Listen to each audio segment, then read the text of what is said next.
Hero கிட்ட கேக்குறாரு என்னோட வெயிட் என்னன்னு. என்கிட்ட எதுவும் கேட்கல.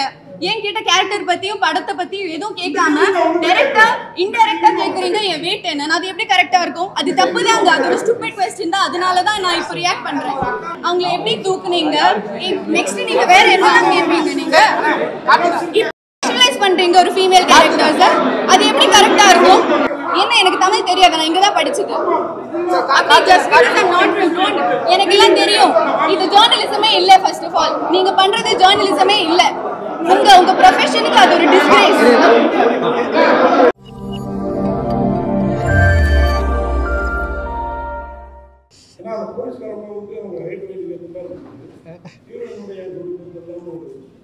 ஆக்சுவலி என்னென்னா இப்போ பேசலாமா? அதாவது இப்போது ஒருத்தங்களை பிடிக்கிறது வந்துட்டு ஹைட் வெயிட் பார்த்துல நான் நம்புறது. ஏன்னா ஆப்வியஸ்லி வந்து நீங்க தானா வெயிட்டை பத்தி கேட்ட?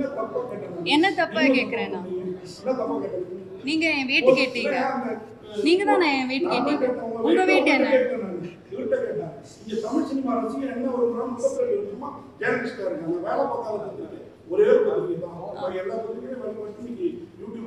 ஓகே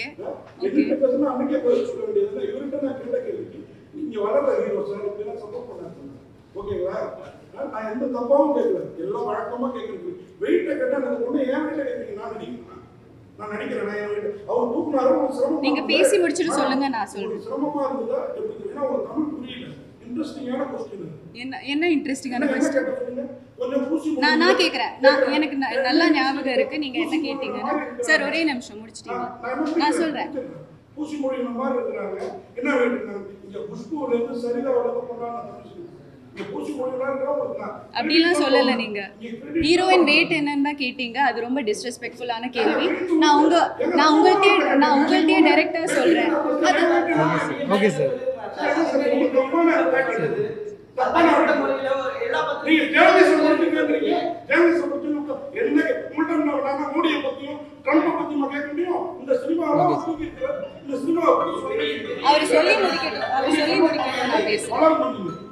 அவர் சொல்லி முடிக்கட்டும். நான் பேசுறேன். சொல்லாமா?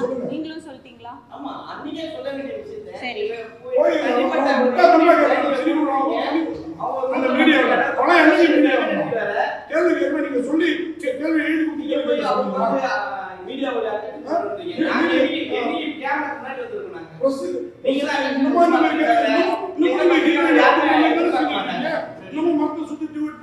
இல்ல நீங்க சரி நீங்க கேள்வி கேட்டு முடிச்சா எனக்கு பேச முடியும். ஓகே.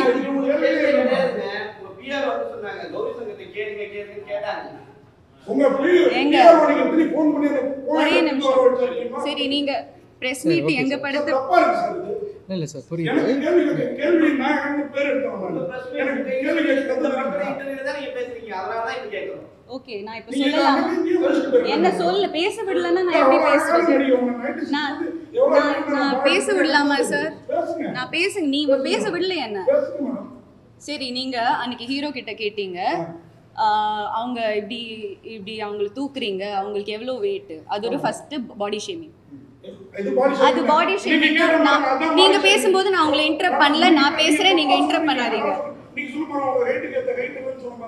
அது டைரக்டரோட சாய்ஸ்ங்க. நீங்க யாருங்க அது கேக்குறதுக்கு? சரி நீங்களே நடத்துங்க. என்ன ஏங்க உட்கார இல்ல அது ஏன் சாய்ஸ்ங்க. நான் ஏன் வெயிட்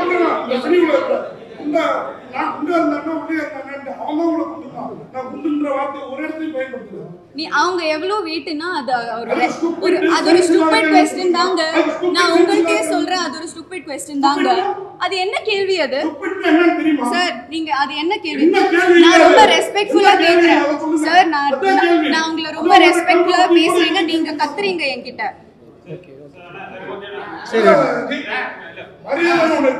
நீங்க தான் மரியாதை காமிக்கல. ஒரே நிமிஷம் சார். அவர் பேச முடிச்சா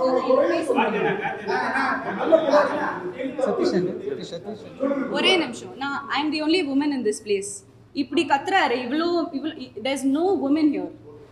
I am being targeted just because I am a woman. நீங்க ஒரு பொம்பளை அந்த ஒரு பேசிக் ரெஸ்பெக்ட் காமிக்காம என்ன வச்சு கத்துறீங்க நீங்க. ஆமா, அப்புறம் அப்படி ஒரு கேள்வி கேட்டா நான் அன்னைக்கு ஒன்றும் சொல்லல சார். அன்னைக்கு நான் ஒன்றும் சொல்லல. நான் உங்களை ரெஸ்பெக்ட் பண்ணேன். சரி, அது நான் அந்த கேள்வி ப்ராசஸ் பண்றதுக்கே அந்த டைம் எடுத்தது. அதனாலதான் அன்னைக்கு நான் ஒன்றும் சொல்லல. ஆனா என்ன அது ஒரு மென்டல் ஹெல்த் சார் நான் சொல்றேன், டோன்ட் இன்டரப்ட் மீ. நான் சொல்றது every woman has a different body type. என்னோட பிரச்சனை உங்களுக்கு எப்படி தெரியும்? எனக்கு ஹார்மோனல் பிரச்சனை இருக்கும். எனக்கு சார் அது என்ன பத்தி கேட்டா சொன்னா எனக்கு ஒரு ஒப்பீனியன் இருக்காதா? ஆமா, அதுக்கு நான் 0 சைஸ்ல இருக்கணுமா? நான் சரி, என்ன தப்பா? அது தப்பு தான் சார். நீங்க பாடி ஷேம் தான் பண்ணீங்க, அது தப்பு தான். Like I would like to take this opportunity. இல்ல, நான் மன்னிப்புலாம் கேட்க மாட்டீங்க. ஹலோ சார், நீங்க தான் மன்னிப்பு கேட்கணும் சார். நீங்க you are not doing as a favor. Okay, நாங்க ஒரு படம் பண்ணிருக்கோம். நான் செய்யல, ஏன்னா இது படம் 100 கோடி ரூபாய் போட்டு நீங்க ஒரு படம் எடுக்கிறீங்க, டிஸ்டர்ப் பண்ணக்கூடாதுன்னு. ஆனா அவங்க பேச திருப்பி என்ன? ஆமா சார், அந்த வார்த்தை நீங்க பேட்டி கொடுக்கல, அந்த ரிப்போர்ட்டருக்கு பாராட்டுறீங்கல்ல, அவங்க தான் இருக்காங்க. உங்களுக்கு தமிழ் தெரியுமா? சரி, என் வெயிட் உங்களுக்கு தெரிஞ்சிட்டு நீங்க என்ன பண்ண போறீங்க? நீங்க என்ன பண்ண போறீங்க? என் வெயிட் உங்களுக்கு அதுதான் உங்க கேள்வி. ஏன் அவங்க வெயிட் என்ன? அது என்ன ஒரு கேள்வி? இங்க இருக்கிற யாருக்கெல்லாம் அது எப்படி அது படத்தோட ரெலவெண்டா இருக்கு? அது ரெலவெண்டா இல்ல, படத்துக்கு அது ரெலவெண்டாவே இல்ல. என்னோட வெயிட் தெரிஞ்சுட்டு நான் அது என்னோட சாய்ஸ்ங்க. நான் குண்டா இருப்பேன், நான் ஒரு 80 கிலோ இருப்பேன். அது நான் என்ன பண்ணுவேன்? நான் என்னோட டேலண்ட்டை தான் நான் பேச வைப்பேன். I don't need your validation. Okay sir, please I am working hard. Sir, என்னோட career timeline பாத்தீங்கன்னா I have chosen characters that are career oriented. Now I don't want to be a commercial heroine. Okay movie பத்தி என்ன okay இல்ல அவங்க கத்துறாரு எல்லாரும். I have a perspective, right? Everyone is silencing me here. நீ என்ன சொல்லணுமோ சொல்லிடு.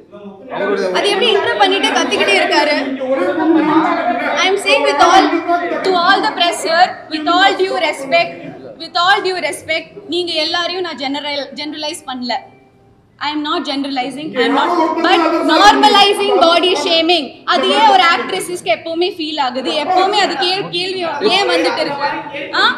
என்னோட weight அன்னைக்கு அந்த press என்னோட weight கேட்டாங்க. என்னோட weight இந்த படத்துக்கு என்ன சம்பந்தம்? ஒரு ஹீரோ கிட்ட கேட்பாங்களா என்ன வெயிட்னு? ஒரு ஹீரோ கிட்ட கேட்பாங்களா என்ன வெயிட்னு? அது எனக்கு காமெடியாவே தோணலங்க. அது என்ன பத்தி கேட்டாங்க, நான் பேசுறேன். அது எனக்கு அப்படி தோணல, அது ரெலவெண்டாவே இல்ல. ஒரே நிமிஷம் என்னோட கேரக்டர் பத்தி ஏதாச்சும் கேட்டாங்களா அந்த பிரஸ் மீட்ல? 96 இல்ல அதர்ஸோட கேரக்டர் பத்தி ஒண்ணும் கேட்கல. நான் ஒரு டாக்டரா இருப்பா ஒண்ணு அவங்க சொல்றத கேட்டு அத நீ சொல்லு. நீங்க எல்லாரும் கத்திக்கிட்டே இருந்தா நான் எப்படி பேசுவேன்? ஒரு நிமிஷமா இருமா. Others 1 second. அதர்ஸோட பிரஸ் மீட்ல நான் பண்ண டாக்டர் மதுமிதா கேரக்டர் பத்தி 0 क्वेश्चंस. நான் பண்ண பிளாட்டுக்கு எவ்வளவு, நான் கேரக்டருக்கு என்ன பண்ணிருக்கேன் அதெல்லாம் தெரிய வேணாம். சாருக்கு என் வெயிட் தான் தெரியணும். அது எப்படி தப்பா எல்லாம் இருக்கு? அது கியூட்டா இருக்கு, பப்ளியா இருக்கு, அதெல்லாம் எனக்கு தெரிய வேணாம். ஹீரோ கிட்ட கேக்குறாரு என்னோட வெயிட் என்னன்னு. என்கிட்ட எதுவும் கேட்கல. என்கிட்ட கேரக்டர் பத்தியும் படத்தை பத்தியும் எதுவும் கேட்காம டைரக்டா இன்டைரக்டா கேக்குறீங்க என் வெயிட் என்ன. அது எப்படி கரெக்டா இருக்கும்? அது தப்பு தாங்க. அது ஒரு ஸ்டூபிட் क्वेश्चन தான். அதனால தான் நான் இப்போ ரியாக்ட் பண்றேன்.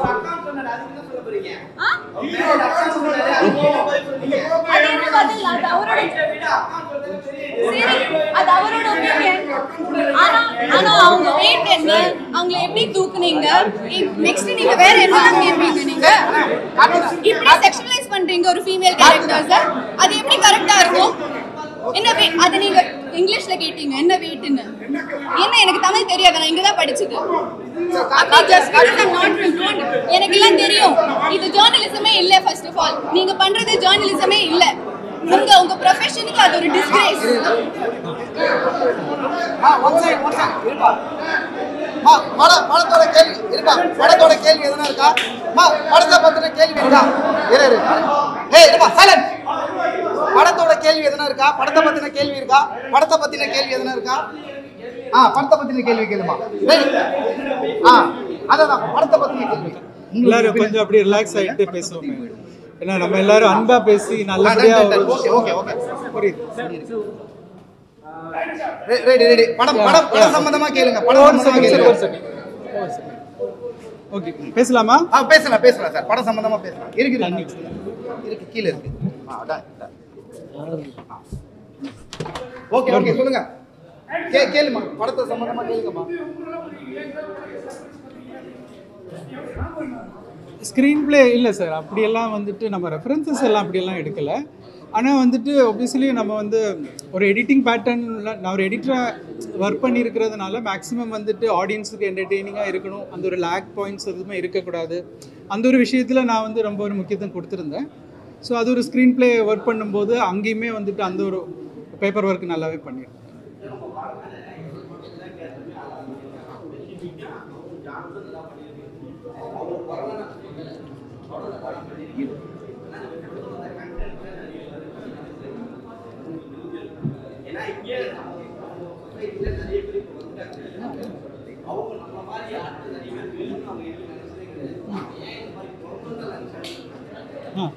இல்லை சரி, இது வந்து ஒரு அதாவது இப்போ இவ்வளோ நாள் இப்போ நான் வந்து கொஞ்சம் சார் கேட்குதா? இப்போது நான் வந்து இப்போது இது வரைக்கும் இந்த இந்த அந்த விஷயம் நான் வந்து ப்ரெஸ்ஸில் வந்துட்டு இப்போது இதில் சொல்ல முடியாது, பட் இருந்தாலும் சொல்கிறேன், அந்த மாதிரி கேரக்டர்ஸ் இது வரைக்கும் காமிச்சது எல்லாமே வந்துட்டு டிஃபென்சிவ் மோடில் தான் காமிச்சிருக்காங்க. மீன்ஸ் அவங்க தாக்கப்பட்டிருப்பாங்க, இல்லைன்னா அவங்க ஒரு பாயிண்டில் வந்துட்டு எல்லார்ட்டையும் போட் டவுன் பண்ணியிருப்பாங்க. ஆனால் இவர் வந்துட்டு ஒரு ப்ரில்லியன்ஸாக வந்துட்டு நம்ம எப்படின்னா இவர் ஒஃபென்சிவாக வந்துட்டு ஒன்று பண்ணுறாரு. அவரோட பாயிண்ட் என்னங்கிறது வந்துட்டு லாஸ்ட்டில் நான் எழுதி காமிச்சிருப்பேன். அதுதான் அவரோட தாட். அது ஒவ்வொருத்தருக்கும், அதனால தான் அவர் ஆன்டகனிஸ்ட் அப்படின்னு நம்ம அவர் ஹீரோவை நம்ம காமிக்கல இல்லையா? ஸோ நீங்கள் சொன்ன பாயிண்ட் கரெக்டு. ஏன் நம்ம அப்படி காமிக்கிறோன்னா, ஒருத்தங்க ஒரு ஆன்டகனிஸ்ட் அந்த மாதிரி ஒரு தவறு செய்கிறது தூண்டல் வரும்போது அவரோட ப்ரில்லியன்ஸ் அது நெகட்டிவ் மோடில் வரும். அதுதான் வந்துட்டு அந்த படத்தில் வந்துட்டு ஒரு சுவாரஸ்யமாக இருக்கும் ஆடியன்ஸுக்குன்னு நானும் ஃபீல் பண்ணேன்.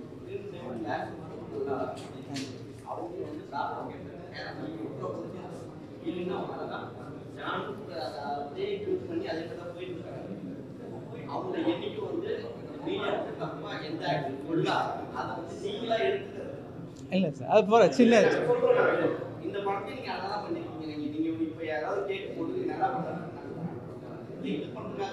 ஆமாம் சார் பெர்ஸ்பெக்டிவ் தான். எனக்கு அது நல்லா இருக்கா இல்லையா, என்னோட வெயிட் கேட்டது எனக்கு ஆஃபென்சிவா இருந்தது. அது சரி சார், அது ஓகே.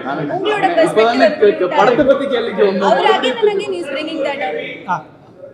ஆக்சுவலா படம் ஃபர்ஸ்ட் ஹாஃப் நல்லா போச்சு, செகண்ட் ஹாஃப் பார்க்க நல்லா போச்சு. அது டபுளா வந்து இந்த டிரான்ஸ்ஜெண்டர் படத்தை விட்டுட்டு அவங்க வந்து டீஃபேம் பண்ற மாதிரி இருக்கு. ஏன்னா நீங்க ஜஸ்டிஃபை டிரான்ஸ்ஜெண்டர் வந்து நல்லவங்க ஏன்னா அவ்வளோ கொலையை பண்ணிட்டு அவங்க நல்லவங்க வந்து காட்டுற மாதிரி இருக்கு. ஆனா பப்ளிக்ல ஒரு இமேஜ்னா அவங்களால டிரான்ஸ்ஜெண்டர் மேல இன்னும் கோபம் வெறுப்பு அதிகமாக நீங்க பண்ண ஜஸ்டிஃபிகேஷன் தெரியாது. அவங்க வந்து தொடர்ந்து கொலை பண்ற மாதிரி தான் காமிச்சிருக்காங்க. அது ஏன் அந்த மாதிரி ஒரு காட்சி?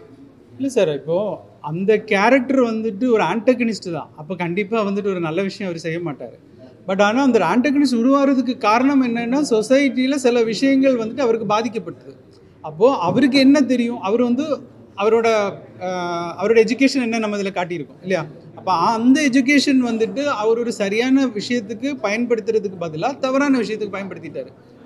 ஆனால் அவரோட இன்டென்ஷன் என்னங்கிறது அவர் கிளைமேக்ஸில் சொல்லியிருப்பார். இவ்வளோ நாள் எங்களை வந்துட்டு யாரும் அக்செப்ட் பண்ணல இந்த சென்ஸ் யூனிக்காக பார்க்குறாங்க. பிகாஸ் அவரோட பாயிண்ட் அது எனக்கு இதில் சொல்ல முடியாது, நீங்கள் பார்த்துட்டீங்க. அதனால நான் அதை சரி செய்யறதுக்கான ஒரு ரெவல்யூஷன் அவர் சொல்கிறார் இல்லையா, அந்த வேர்டு.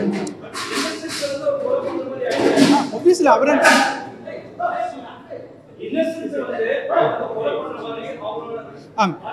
அந்த விஷயத்தில் அதனால தான் போலீஸ் அவங்கள அரெஸ்ட் பண்ணுறாங்க. அப்போது லாஸ்ட்டில் நீங்கள் பார்த்துருப்பீங்க, எனக்கு ஹீரோட கேரக்டரை நான் எப்படி காட்டணும்னு நினைக்கிறேன்னா, அவர் என்ன சொல்கிறாரு, என்ன யாருமே ரெஸ்பெக்ட் பண்ணலை அப்படிங்கிறது. ஆனால் எல்லோரும் அப்படி கிடையாது. அதையும் நான் வந்துட்டு அங்கே ஜஸ்டிஃபை பண்ணுறேன். சொசைட்டியில் எல்லாரையும் நீங்கள் அப்படி சொல்லாதீங்க. ஹீரோவே ஃபைனல் என்ன செஞ்சாருன்னு கேட்டாச்சுன்னா யாருமே எதிர்பார்க்கல. அப்போது உங்களையும் ரெஸ்பெக்ட் பண்ணுறாங்கன்னு சொல்லும்போது அந்த இடத்துல அவர் என்ன செஞ்சார்? ஸோ எல்லாமே ஒரு பாயிண்ட், ஒரு எங்கேயாவது ஒரு ட்ரிகரிங் பாயிண்டில் தான் ஒருத்தங்க வந்துட்டு தவறாக செய்கிறதுக்கான ஒரு யோசனை உருவாகுது. அந்த யோசனை ஒன்ஸ் உருவாயாச்சுன்னா அது சரியாக தவறாங்கிறது மனிதனுக்கு யோசிக்கிறதுக்கான ஒரு மெச்சூரிட்டி அந்த நேரம் இருக்காது. அந்த பெயின் தான் வந்துட்டு அவனை வந்து ஓவர் கம் பண்ணுது. ஸோ அதனால அவன் செஞ்சதெல்லாம் சரின்னு சொல்லிட்டு செய்யும்போது நம்ம அவளை ஆன்டகனிஸ்டாக நம்ம கன்சிடர் அப்படி பண்ணுறோம். இதுதான் நான் ஆக்சுவலி சொல்லணும்னு நினச்சேன். ஹீரோ சொன்னீங்க ஏதோ ஹோம்ஒர்க் பண்ணுங்க பிரமாதமாக பண்ணுங்க. உங்களோட அது மாதிரி பொங்கலும் சரி ஒரு விஷயம் சரி அந்த எல்லாருமே நல்லா நடிச்சிருந்தீங்க. படத்தில் உட்கார வச்சு நான் கூட ஏதாவது படம் கிடைக்குமா தேடி பார்த்தேன். கிடைக்கல. கிளைமாக்ஸ் ஒரு சொன்னீங்க அந்த ஒரு விஷயம் நல்ல படம் பிரமாதமாக இருக்கு. அதர்ஸுங்கிற டைட்டிலே வேற உங்களுக்கு புரிஞ்சிருச்சு. அது உங்க ஐடியாவா எதுக்கு நான் கேட்கிறேன் நல்லா இருக்குது. இவங்க ஏதாவது சொன்னாரா? ஏதாவது சொன்னாரா? இல்லை உங்களோட சரி, அவங்க வந்துட்டு நம்ம சொல்கிறத வந்துட்டு அவங்களோட போர்ஷனில் நீட்டாக நடித்து காட்டுறாங்க. ஆனால் ஸ்கிரிப்டில் வந்துட்டு அதோட கிராவிட்டி என்னங்கிறது வந்துட்டு ஒரு டைரக்டருக்கு மட்டும்தான் அதோட ரெஸ்பான்சிபிலிட்டி எடுக்க முடியும். அது சரியோ தவறோ இல்லையா? ஸோ அந்த ஒரு விஷயத்தில் வந்துட்டு ஆக்சுவலி கிளைமேக்ஸ் ஃபஸ்ட்டு வந்துட்டு இன்னொரு கிளைமேக்ஸ் வந்து நான் வச்சுருந்தேன். அது வந்து ஒரு கிளீஷே, அப்படி தான் ஃபஸ்ட்டு எழுதி முடித்தது. ஆனால் ஒரு பாயிண்ட்டுக்கு அப்புறம் ஸ்கிரிப்ட் எல்லாம் முடிச்சதுக்கப்புறமா எனக்கு திடீர்னு ஒரு பாயிண்டில் ஒரு தோணுன ஒரு ஸ்பார்க்கு தான். ஆனால் நிஜமாக சொல்கிறேன், இந்த ஸ்பார்க் வந்துட்டு நான் எழுதுனதுக்கப்புறமா இது ஏன்னா அது வந்து அப்படி வந்து டக்குன்னு ஒன்று பீப்புள் அதை எப்படி எடுத்துப்பாங்கங்கிறது எல்லாமே எனக்கு நிறைய ஒரு டவுட்ஸ் இருந்தது, அது ஒரு ஃபியர் இருந்துச்சு. பட் ஆனால் அது பண்ணி வந்தபோது எனக்கு தெரிஞ்சு அது ஆடியன்ஸுக்கு கனெக்ட் ஆகும் அப்படிங்கிற ஒரு இதனால அப்படியே அதை ஃபைனலாக வச்சுட்டேன்.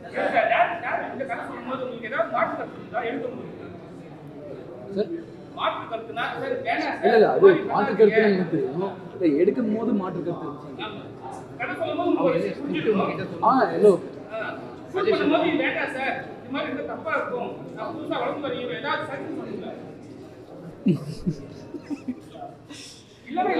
இல்ல ஆக்சுவலாக வந்துட்டு அந்த சாங் இருக்குல்ல, அது எங்களுக்கு ஸ்டார்டிங்லேருந்தே வைக்கணுமா வேணாமாங்கிறது ஒரு தாட் ப்ராசஸ் இருந்துச்சு. ஏன்னா படம் ஃபுல்லாக ஒரு விறுவிறுப்பாக போகிற ஒரு இடத்துல ஒரு இது வேணுமா ஆக்சுவலாக எடுக்கவே வேணாம்னு முடிவு பண்ணிட்டாரு. அது மட்டும் லைட்டாக மாற்றுக்கிறது இருந்துச்சு. சார் வச்சுக்கலாம் சார் ப்ளீஸ் சார், அதை மட்டும் ஏன்னா ஹீரோயினோட டுவேட் பாடணும்னு கிடையாது, அப்படி கிடையாது.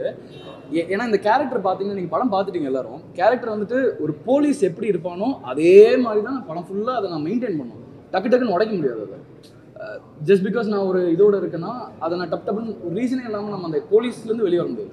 ஸோ இந்த ஒரு லவ் போர்ஷன் நம்ம வைக்கும் போது எனக்கு மற்ற எமோஷன்ஸும் கேப்பபிள் இல்லைனா ஃப்ளாட்ன்றுவாங்க ரொம்ப ஈஸியாக ஃப்ளாட்டாக பண்ணியிருக்கான் அப்படின்ட்டு. ஸோ அந்த வேரியேஷன் காமிக்கிறதுல நான் ஒரு சொன்னேன் சார் இது கொடுங்க சார், நான் நல்லா பண்ணுவேன், நீங்கள் அதை ட்ரை பண்ணி பாருங்கள், நல்லா இருந்துச்சுன்னா வில் கீப் இட். எப்படியும் நம்ம ஒரு சாங்காக நம்ம ஒன்று பண்ணணும், அது வேணும்னா பட் ஃபெல்ட் நல்லா இருந்துச்சுன்னு.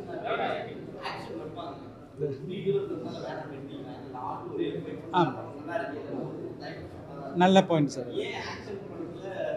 இல்லை ஆக்சுவலி என்னென்னா சார், இல்லை எனக்கு என்ன ஒரு ஃபியர் இருந்துச்சுன்னா, ஒரு நியூ ஃபேஸ் நம்ம காட்டும்போது இனிஷியலி வந்துட்டு நம்ம ரொம்ப பில்டப் அப்படியெல்லாம் கொடுத்தா சில நேரம் இன்றைக்கி ஆடியன்ஸ் என்ன இன்றைக்கி ஓடிடி பிளாட்ஃபார்ம்ஸில் எல்லாமே பார்க்க ஆரம்பிச்சிட்டாங்க. ஸோ ரொம்ப ரியலிஸ்டிக்காக இருக்கணும். ஒன்ஸ் ஆடியன்ஸ் அந்த ஸ்கிரிப்டுக்குள்ளே வந்துட்டாங்கன்னா அந்த கேரக்டரை அவங்களுக்கு வந்து அக்செப்ட் பண்ணிப்பாங்க, அதுக்கப்புறம் நீங்கள் எடுத்துப்பீங்க. இப்போ வந்து நான் கொஞ்சம் வச்ச போது இன்னும் பார்க்கணும்னு தோணுது இல்லையா? ஸோ அந்த ஒரு ரெஸ்பெக்ட் இருந்தாலே போதும் அப்படின்னு நினைப்பேன். அதனால தான் நான் ஃபஸ்ட்டு ரொம்ப வைக்க வேண்டாம். அண்ட் இன்வெஸ்டிகேஷனுக்கு அது தேவைப்படவும் இல்லை ஃபஸ்ட்டு.